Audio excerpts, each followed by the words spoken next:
Bienvenue sur Africa 24 dans cette nouvelle édition du Non-Stop Info. Voici les titres de l'actualité. Une étape décisive pour la protection de la gente féminine vient d'être franchie en Tunisie. Le Parlement a adopté une loi sur l'élimination des violences faites aux femmes.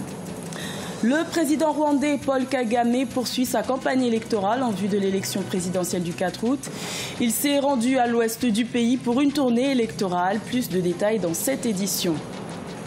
Et en plus de la guerre civile qui l'affecte depuis 2013, le Soudan du Sud doit aussi faire face à la famine, un fléau qui affecte des millions d'habitants, notamment dans le comté de Lafon, à l'est du pays. C'est une avancée majeure pour la protection juridique des femmes en Tunisie. L'Assemblée des représentants du peuple a adopté à l'unanimité le 26 juillet la loi sur l'élimination des violences faites aux femmes. Un texte qui a pu voir le jour notamment grâce aux associations de défense des droits des femmes. Plus de détails avec Aminata Diak. En Tunisie, la loi relative à l'élimination de la violence à l'égard des femmes a été adoptée ce mercredi 26 juillet par l'Assemblée des représentants du peuple à l'unanimité.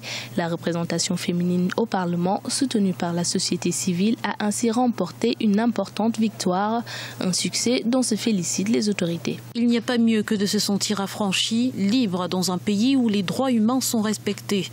C'est tout de même quelque chose d'extraordinaire. À l'époque du leader Bourguiba, en 1956, les droits de la femme primaient sur ceux de l'homme. Aujourd'hui, enfin, nous avons atteint la parité homme-femme pour la pérennité de la Tunisie et le bien-être des générations futures.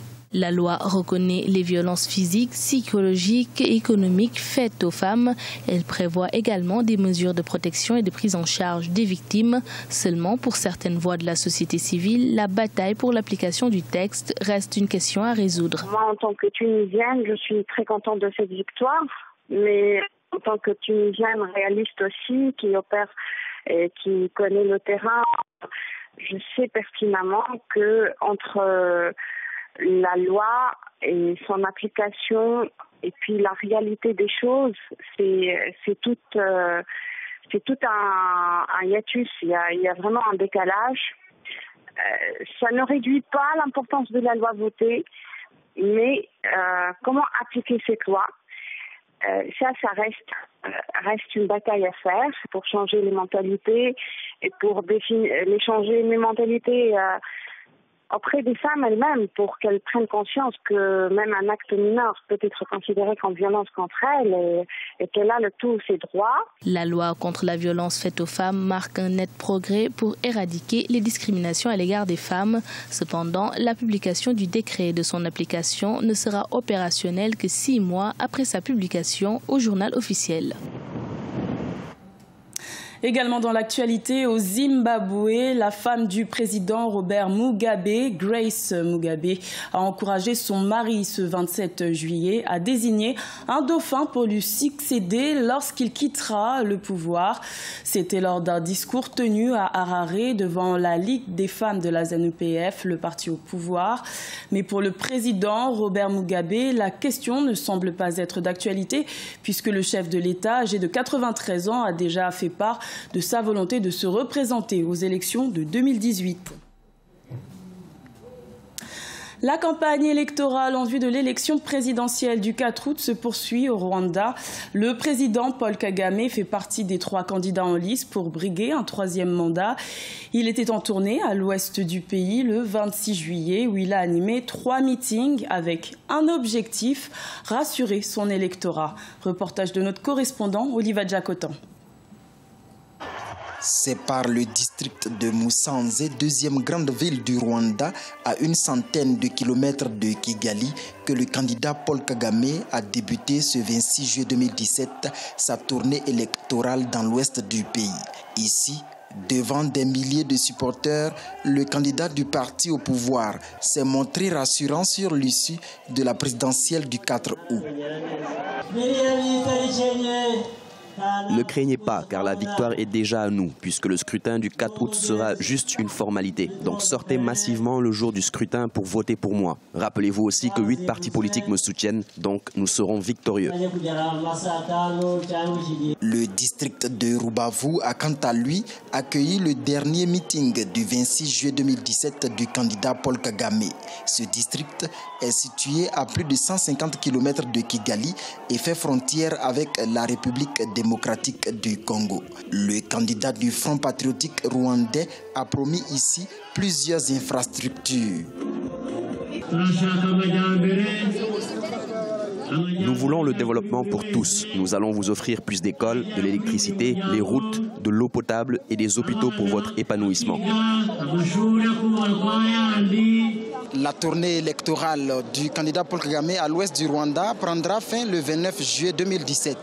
Il a déjà pu tenir 24 meetings du 14 juillet au 26 juillet 2017. L'apothéose de sa campagne électorale est annoncée pour le 2 août 2017 dans la capitale Kigali.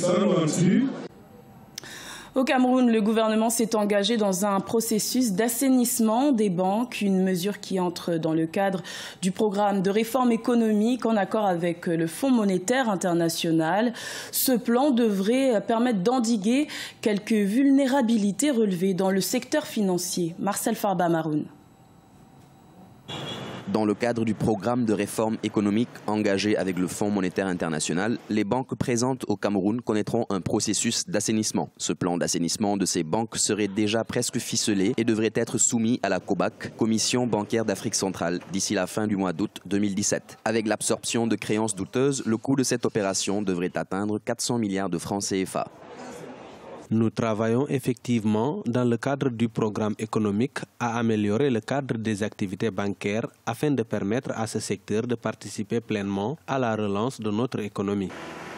Le secteur bancaire au Cameroun s'est montré résilient face à la crise de la balance des paiements qui frappe les pays de la CEMAC, Communauté économique et monétaire d'Afrique centrale. Ce secteur n'est toutefois pas à l'abri d'une éventuelle précarité. Le gouvernement reconnaît d'ailleurs que de 11,5% en 2015, l'encours des créances bancaires douteuses atteignait 14,7% du total des prêts accordés à la fin de l'année 2016. Il est établi aujourd'hui qu'à peu près 16% des actifs des banques sont possédés par les États dus aux divers emprunts obligataires qui ont été contractés ici et là dans le pays. Donc il y a l'État lui-même, il y a également le remboursement des créances. Les dettes ne sont pas remboursées par les débiteurs, des gens qui... il y a des créances notées aujourd'hui dans les banques qui représentent un pourcentage important, je crois dans les 15%. Il faut également que ce soit réglé afin que le système bancaire continue à jouer son rôle.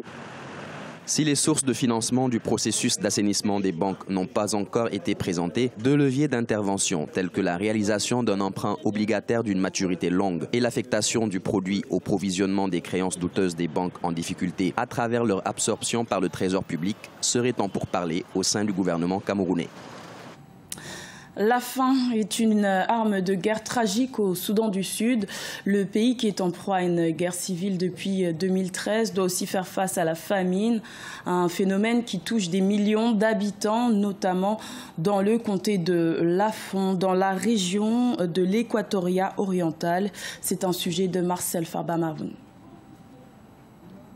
Dans le comté de Lafon, situé dans l'État fédéré de l'Équatoria oriental au Soudan du Sud, les habitants ne sont pas épargnés de la famine qui touche le pays depuis le début des conflits sociopolitiques en 2013. Après avoir connu une sécheresse qui n'a eu de cesse de ruiner les cultures essentiellement composées de sorgho, les populations ne disposent que de très peu de moyens pour subsister. De quoi pousser les autorités à encourager les agriculteurs à se concentrer davantage sur des produits agricoles qui peuvent résister à la sécheresse.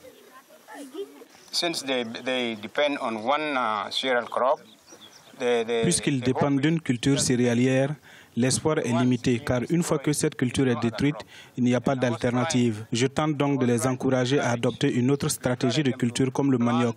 Je suis actuellement à Tourit et j'ai parlé avec les habitants de cette ville. Ils m'ont donné leur accord et maintenant je les attends afin que nous puissions commencer à enseigner aux gens comment adopter le nouveau système d'outils agricoles et de nouvelles plantes comme le manioc, la patate douce et les fruits résistants tels que les mangues, les citrons. Nous voulons essayer tous ces éléments dans la région. Situation identique chez ces jeunes écoliers.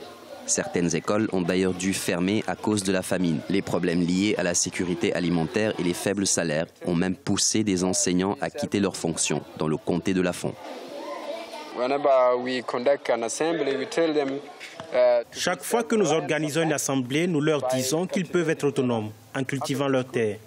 Après l'école, ils doivent aller aider leurs parents dans leurs fermes, de sorte que cette famine à laquelle nous sommes confrontés soit éradiquée.